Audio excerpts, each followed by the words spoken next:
Lieutenant Governor, come on up.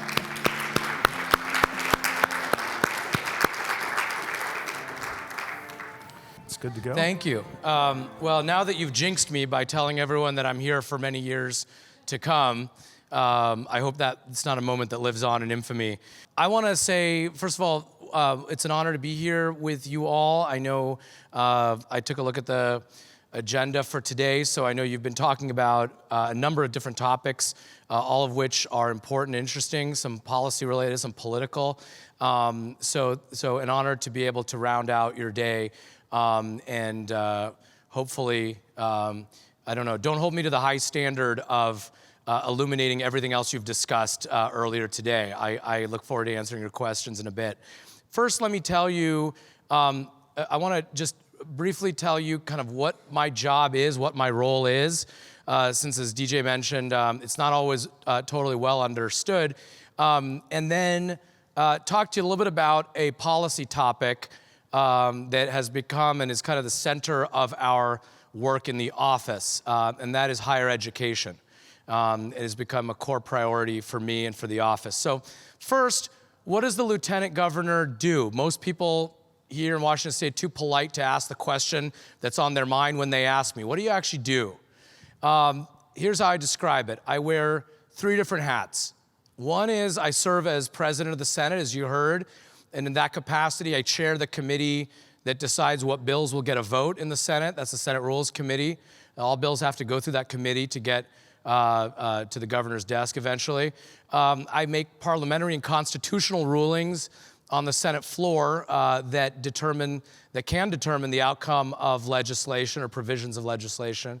I make appointments now to, I think, over 100 different boards and commissions, and I cast tie-breaking votes, which, since we have an odd number of senators, means that I don't vote often, but when I do, I win. You got it, thank you. So that's my job as President of the Senate.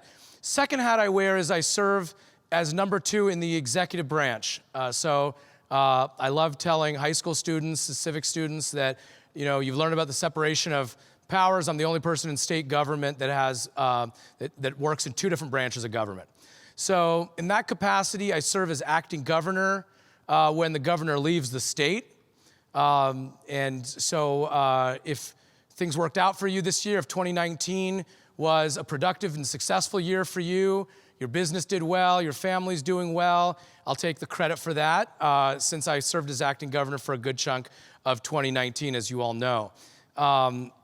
This was the first time that a governor of Washington State had run for president. So it's the first time that lieutenant governor had stepped up in that role. But what we've tried to do in our state, where the governor and lieutenant governor run separately, is something that had never been done, at least not in recent memory, which is actually work together as though, you know, so the way we put it is that just because we didn't run as a ticket doesn't mean we can't govern as a ticket. And so Governor Inslee has been very gracious and welcoming to me and created opportunities for me throughout these past few years. And I think it's benefited the state because it means that together we can go out, we can reach into communities all over the state. We're both traveling around the state to meet with different communities, different organizations, individuals, and so on, local government, to make sure that we're doing more and that we're listening and then communicating the needs and the desires and aspirations and complaints of the people back to state government and the various agencies. So I do serve in that function as well. And then the third hat that I wear is that we run our own agency, the Office of the Lieutenant Governor. It's a small agency, and we focus on 2 areas primarily, the second of which I'm going to go into some depth with you about right now. The 2 areas that we work on, and these are by statute, are first international trade and international relations, and the second one is higher education. And the reason why we are focusing on these, the reason I ran for this position, why we've expanded the role of Lieutenant Governor with new programs and policies that empower my office around these 2 areas, is that in my view, the question of whether an individual or a city or a county or a state will be successful in the 21st century comes down to those 2 things. Whether globalization and automation are sources of excitement and job growth and opportunity for you, or rather, whether they are sources of anxiety and dislocation and even despair. And so we work on trade promotion and higher education because that's how we can allow every community in this state to be beneficiaries of globalization and beneficiaries of our changing technology-driven economy. You see, when you look around the country right now, we all know this. It's a story of haves and have-nots.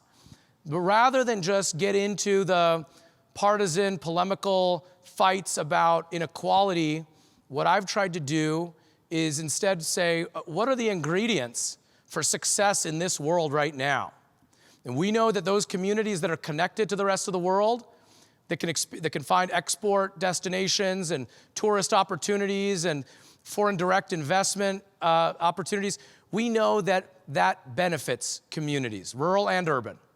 And similarly, we know that when it comes to the ways in which technology is displacing certain jobs and creating other ones, it's those communities that can prepare their constituents for the jobs of the future, not fantasizing about some kind of John Cougar Mellencamp past, but instead being realistic, thinking about the jobs that are being created in the future and providing the higher education needed. And so let me talk real briefly about that piece of it, because when I became, I served in the House and in the Senate, and it wasn't until I ran for lieutenant governor that I actually found my policy passion. I'd kind of been a generalist before then. I was in leadership in the Senate Democratic Caucus. I didn't really go the route of I wasn't on the path of becoming like a committee chair in one area. I wasn't focused on a particular area of policy. I developed that passion for higher education during my campaign for lieutenant governor, and here's why. As I traveled around the state campaigning, I would hear from my fellow candidates in different positions, running for different things. I'd hear this sentence over and over again. And that sentence started to get on my nerves. And it's something that maybe people in this room have said. And certainly it's not said from a place of, mean-spiritedness or prejudice or anything like that. But it was rubbing me the wrong way. And here's the sentence I kept hearing from Republicans and Democrats both. Quote, college isn't for everyone. College isn't for everyone. And what bugged me about it was that, first of all, I knew intellectually, because you can read this, the data's there, the Brookings Institution, Georgetown, The Economist, all of them have talked about how 99% of the jobs that have been destroyed, that have gone away, that have vanished since the Great Recession, are ones that did not require a college education, and over 90% of the ones that have been created do require a degree. So that's intellectually, I knew that. But the other thing that really bugged me was that when you ask people who say college isn't for everyone, whether they themselves had gone to college, turns out that they had.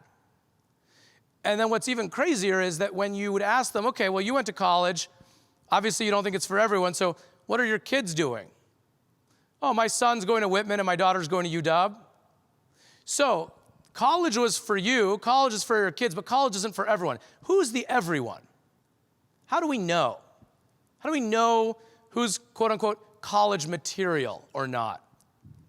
Because I think we'd all agree there's no science that demonstrates that it's a genetic thing. And if it were, we ought to call up the National Geographic and tell them how staggering it is that everyone with that gene lives in Bellevue, where I grew up, and everyone with the non-college going gene lives in other parts of the state. So we know that's not what it is. We know that by the time a kid gets to be 15 years old, the world has told him or her what they are good for, what they can do, where they could see themselves. And so when we come as politicians and we say, college isn't for everyone, and we start guiding people into jobs that we didn't want for ourselves and don't want for our own kids, jobs that we know are the ones most likely to be replaced by robots and software because they're the most routine, jobs that are least connected to globalization, because they are ones that could be done by workers somewhere else with lower labor standards, we know that's not the right thing to tell them. Why do we do it? Well, I think we do it because it's really hard to create the circumstances under which every Washingtonian kid would know that they have the self-confidence and the affordable, financial ability, then the college would be affordable enough for them, and the academic preparation to succeed. We know that that's a hard set of things to do. And so instead, we make believe, we tell people, well, don't worry, it's just as good. You're gonna be just as successful long term. Well, I'll tell you what, the one way to know, I've found in public policy, one way to know whether something is the desired outcome is look at what the people with options are doing. Look at what the rich people are doing. Because if not going to college were strategically equivalent or even better, then I think you'd see different behavior in Mercer Island, you'd see different behavior in Bellevue, you'd see different behavior out of Lakeside School. And so I'm for making sure that we give everyone the best opportunity, not any opportunity, but the best opportunity. And that takes work. So we have been working, I want to leave time for Q&A, but I just want to tell you real briefly that we've been doing that in my office in a few different ways. First of all, we initiated a program, which is the first of its kind anywhere in the country. The legislature has placed it in my office through legislation and funding. It's called Complete Washington. And this is a program aimed at working adults, to help working adults who don't have their college degree get one by giving them credit for the learning that they do on the job or in an apprenticeship. So the first version of this, I'll just describe to you. It's a degree aimed at men and women in the building and construction trades. So if you're in the construction trades, and you've gone through an apprenticeship program in our state, we're gonna give you about 45% of your bachelor's degree right there, just for having already finished the apprenticeship. Then the balance of that degree, we're gonna let you do online, self-paced, in a competency-based manner. You can do it however slowly or quickly you want to do it. It's not on the quarter system, and it's completely online. And at the end of that, you will get a bachelor's in project management from Central Washington University. Oh, and by the way, on the way, you'll get an AA from Renton Technical College for finishing your apprenticeship. So what this does is, it tells, because I'm old enough to remember 2008, when being in the building and construction trades wasn't that great of a deal. I know people, it's been a long building cycle and people don't remember. But I also know that people can get injured, and in any case, people sometimes need to keep working past age 50 when their body might let out and they can't be an iron worker anymore. So there's many different cases in which an individual may want to build on their learning and bring those skills to the next level and keep working, but even work at a higher level, and that's where project management degree is a great one. We're now looking at putting an RFP out. We're gonna be doing that soon in the healthcare space to create a bachelor's degree. Again, you don't have to leave work for a single day. You can do it while you're working. In fact, you get credit while you're, for the things that you're learning in your job. So that's the biggest initiative we've got, and then now you'll learn more about this. We're gonna do a press release and maybe an op-ed on this. We're putting a series of bills before the legislature to help create a college-going culture in our state. One of them would create a common application so that if you apply to a university in our state, you can check a box and apply to all 6, right? Instead of having to fill out 6 different applications that pretty much ask the same questions. And we're gonna welcome the private universities to join in so that you can just fill out one application and have your app go to multiple institutions. We've got a bill that's gonna provide services in high school to help students fill out the FAFSA form, because it's a god-awful form, as you all know. Anyone's gonna have to do it. It's complicated, it's confusing, and we are one of the 5 worst states, all the way at the bottom nationally, for FAFSA completion. It's a disaster. We've got another bill that would eliminate the ability of institutions to put registration and transcript holds on students if they've got something as minimal as a parking ticket that they haven't paid, that gets them kicked out of school and allows them to not continue or transfer. So these are some of the bills that we're working on, and this is all stuff I bet you none of you ever thought the lieutenant governor has a policy shop and puts bills forward, or that we run programs like this, or maybe even associated with us with higher education. But in that area and trade as well, we're doing this work because each and every single day, my concern, my fear for this country is that we are not prepared for the 21st century of China, the 21st century of Amazon, and what that means for people out there as their jobs get changed, displaced, dislocated, outsourced, et cetera. And rather than argue about it, or rather than purely do redistributionist things, some of which I do think we need to do, My view is, how do we create the circumstances that I had growing up in Bellevue?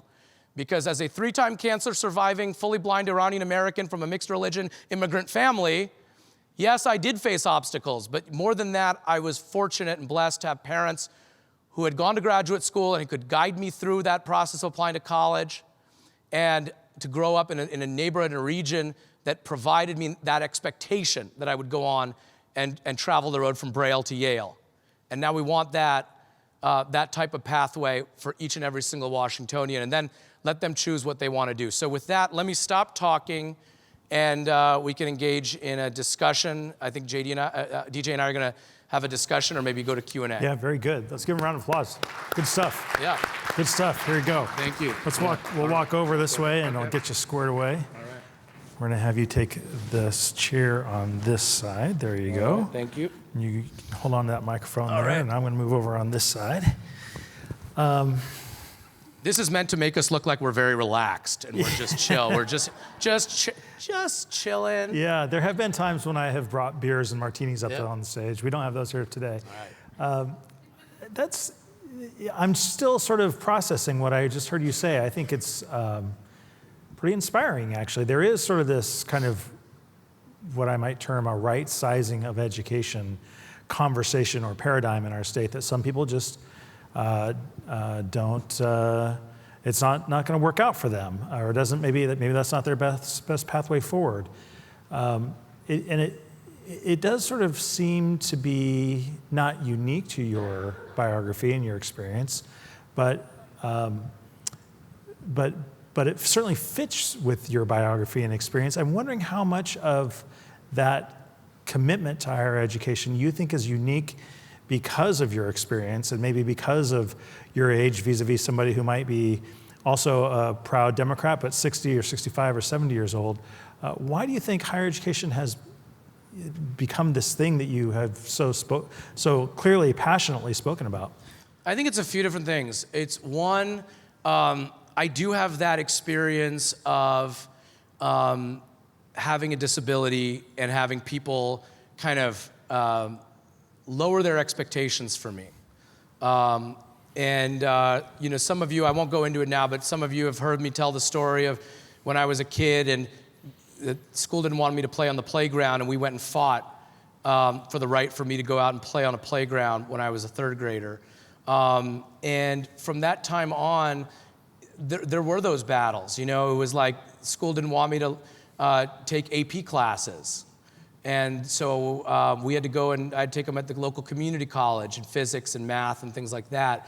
And I'll tell you that it continues all the way, and I say this when I talk to groups of young people with disabilities, that there's good news and there's bad news. You know, the good news is things have never been easier, and they'll continue to get easier with technology. The bad news is that you're gonna have to keep convincing people, because it's startling how little imagination sometimes people can have, or faith, based on proof of concept. So when I became lieutenant governor, so during the campaign, a couple of my opponents in my own party were participating in these whisper campaigns, telling people, you know, being lieutenant governor means you got to preside over the Senate and call on people. He's blind. How's he ever going to be able to do that? And funnily enough, so we are able to do that. We use technology where there's a touchscreen on every senator's desk that sends their name up to Braille, in Braille, up where I'm standing at the front of the chamber. But after a couple months in the Senate, a few colleagues, a few senators came to me and said, Cyrus, you know, I got to tell you, you're doing such an amazing job presiding over the Senate, and I got to admit to you now, I didn't know if you could do it. And what's crazy is these are people that I'd served with in the Senate, some of them in the House and the Senate. They'd seen how I'd done my job. They knew I was a Rhodes Scholar. They knew I'd gone to Yale Law School. They knew I'd worked at the top law firm in the state. All of these things, and yet it was like, you know, I don't know. And so I guess I keep that with me, and I try. And so my personal growth has been in not being angry about that, because we all face it. I know women in the audience know exactly what I'm talking about each and every single day. You know, being discounted or being viewed differently, or people just assume. It's so funny, by the way, when I'm wearing a suit and tie, what people assume that I do for a living versus like if I'm just wearing normal clothes, they're like, it's so impressive that you can walk in a straight line or whatever. I don't know. So that condescension, that kind of thing, it alerts me to that feeling of, I know when people say, you know what? It's perfectly acceptable for someone to go into trade school when they themselves would never send their own kid. They don't know anyone in their social class who would ever send their kid to a trade school. I know what that means, because that's what's told to people with disabilities, kids with disabilities all the time. At the same time, I've got this other experience, which is that I come from an immigrant family. In an immigrant family, in certain immigrant families, communities, the ones that came over with more privilege or where college was an expectation back at home, where they grew up, you know, I'll just speak to my own because I don't want to make stereotypes about any other, you know, quote unquote model minority. But I'll tell you, for Iranian Americans, if a 10th grader said to their parent, you know, I don't think I want to go to college, the parent would be like, I don't care what you want to do. You know, you're going to go to college, and I'm going to take, you know, and if I can't afford it, if we get a script, we're going to sell the TV. We're going to sell that big screen TV I watch Seahawks games on, because it's more important for me that you go to college. That's why we came here. That's why we came here from India or Korea. I said I wasn't going to use other groups, and now I have. You know, and even if I've got to get up early and drive you to University of Washington every morning and pick you up every afternoon because we can't afford the dorms, you're going to do that. And guess what's happening with those communities? Guess where they are? They're all moving to Medina and Mercer Island and Bellevue. They know that it works. They know that that gives you financial security. So I've got that weird mix of being from a community that knows that higher ed is the path to the middle class and beyond in this country, which white Americans, I think, used to know better in the 50s and 60s. But there's been some forgetting of that, and I think a little bit of maybe guilt, maybe some liberal guilt about it, and this sense that, you know, it seems elitist if we say that.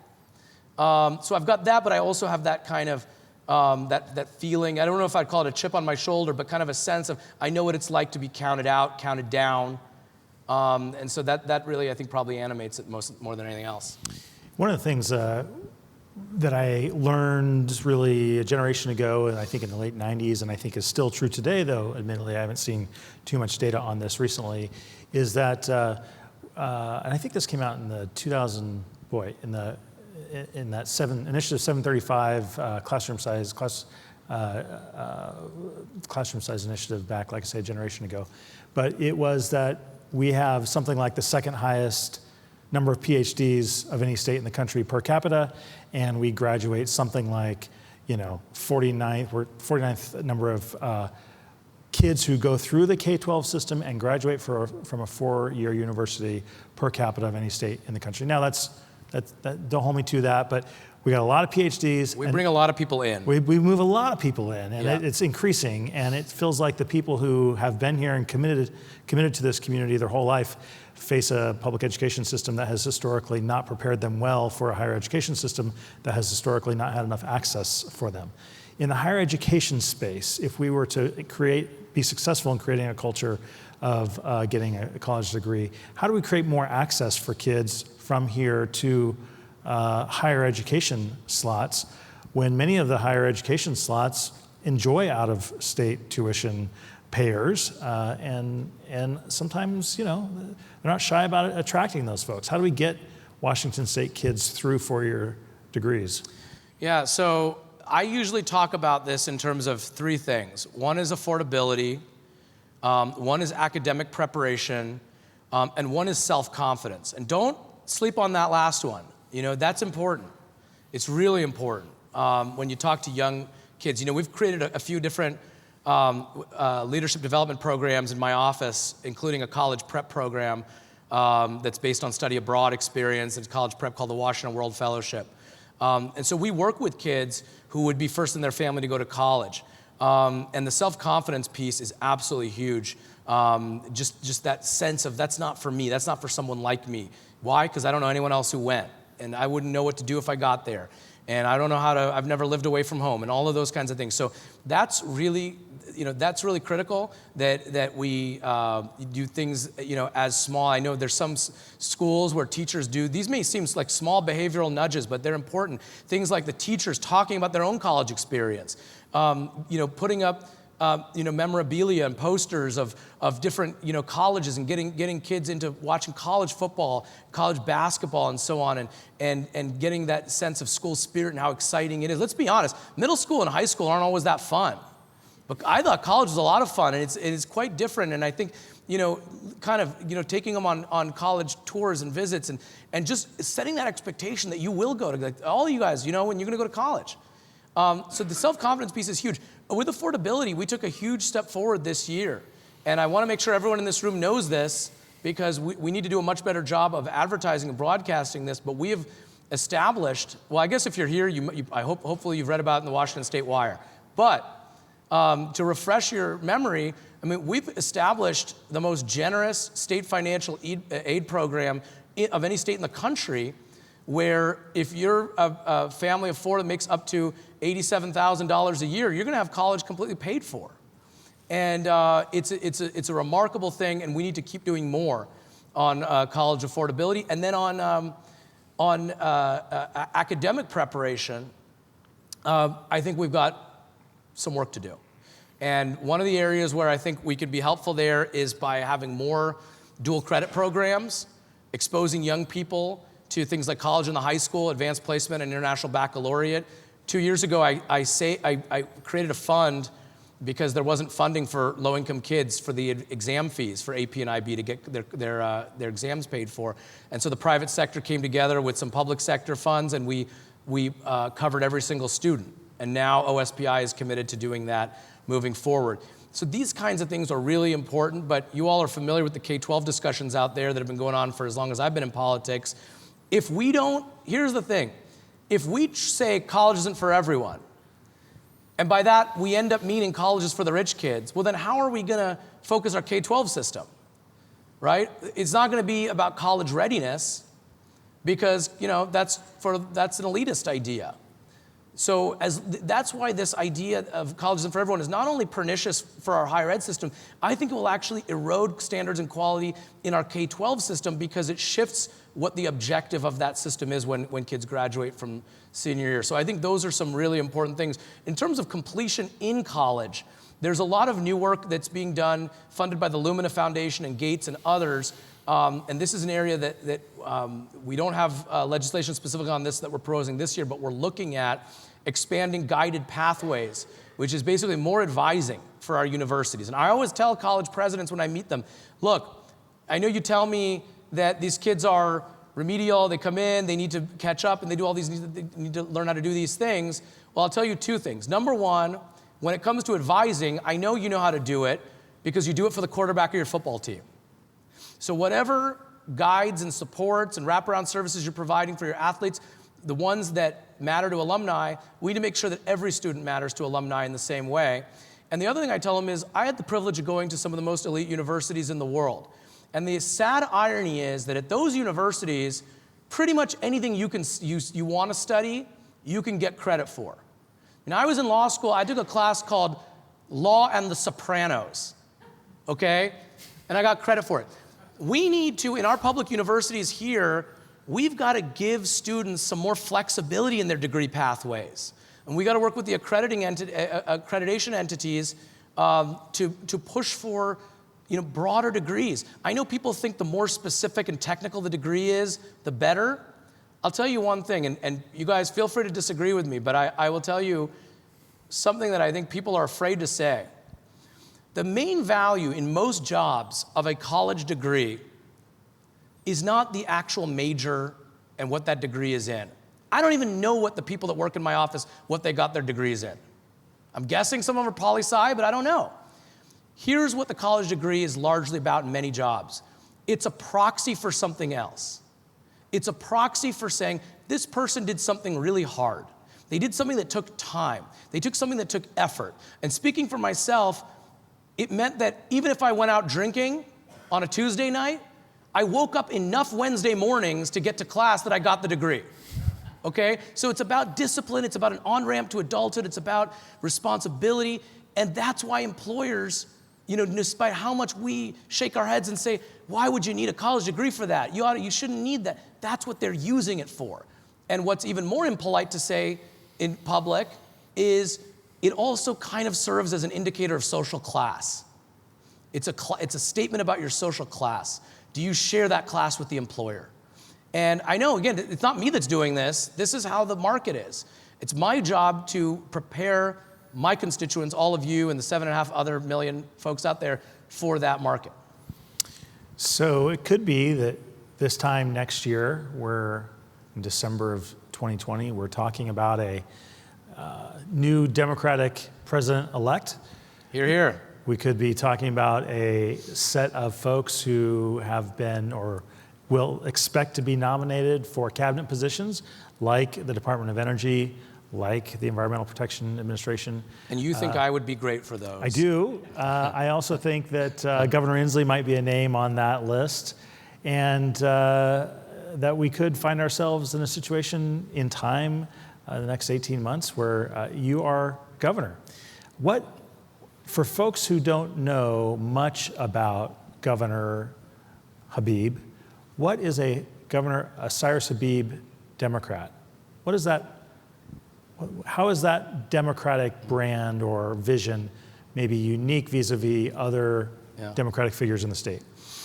Well, first of all, I do want to say, and I want to make clear that Governor Inslee has said publicly that he's running for a third term. He's not running for a cabinet nomination. He's running for a third term. And I do believe that. He loves his job. And I'll tell you how I know he loves his job, because sometimes when he's in state and I'm in state, I'll say, or I'll ask, hey, can I do this? Or is this an interesting thing or whatever? And he's been very generous with opportunities, but I'll tell you, a lot of times say, no, I love that group. I want to go talk to that group. I want to go do that thing. So he loves what he does here. And so I do take him at his word. At the same time,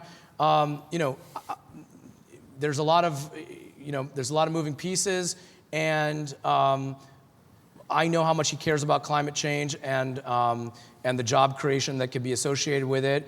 And so none of us ever know. I certainly would never know until the president picks up the phone and calls you, I want you to do this under these terms, under this is the authority you'd have or whatever. So we can't know that because we don't know who the president would be and so on.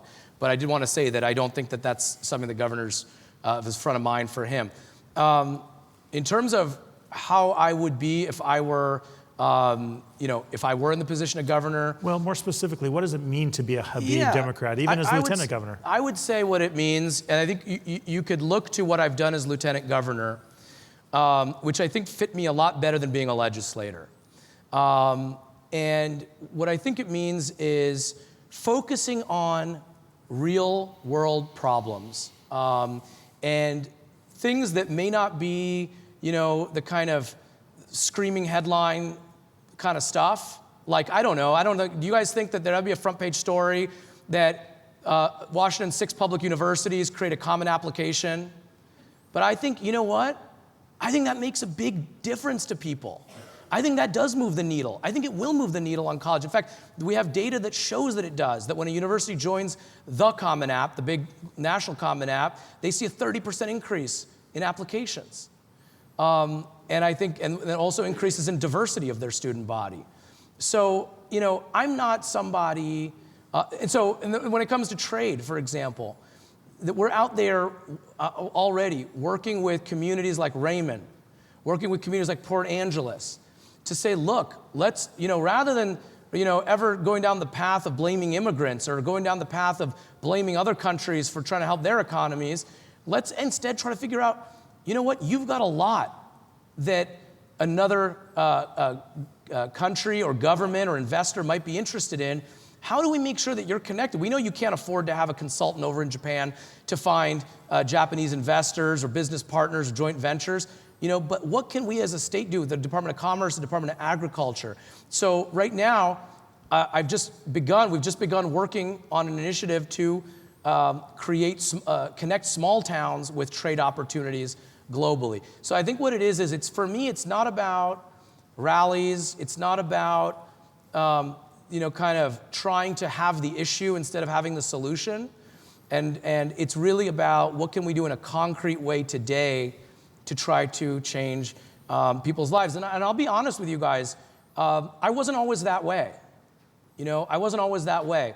There are a lot of incentives in politics to keep the issue rather than finding the solution. There are a lot of incentives that say, you know what, rather than getting to a fix on immigration, I'd rather go do a press conference at the border, rather than going back to my office and saying, you know, in DC, and saying, hey, if this is the most serious crime we've committed since the Japanese internment, well then let's go and talk to Senator McConnell and figure out what does he want? What can he buy in exchange? And so I do think that there's a lot of, while I think a lot of good intentions, there's a desire on the part of many politicians to be activists, to do things that are symbolic and make you feel like you're fighting Trump or you're doing whatever. But when you actually look at it, if you went and looked back and said, did what person X or what person Y, what they said they were going to do in that press conference a year and a half ago, did that actually happen? Are people actually living any differently than they were? And so I would hope that I can be evaluated on the strength of my results. And that is something that I feel has been a process of evolution for me and maturing for me, because I'll be honest with you, it is super tough out there. And I'll tell you this too. If I used being a blind Iranian American as an identity and weaponized it, and we're out there doing politics the way some other people do, you'd see me on the front page of the Seattle Times a lot more, but I wouldn't be getting any of the things done that I am doing with a position where people thought there's nothing you could do other than bang a gavel. Lieutenant Governor Cyrus Habib, thank you, sir, for being here. Let's give him a round of applause. Thank you so much. Thank you. Very good. Thank you. Thank you for having me, DJ. You bet. Appreciate it. Thank you for doing this. Yeah, congrats on the conference.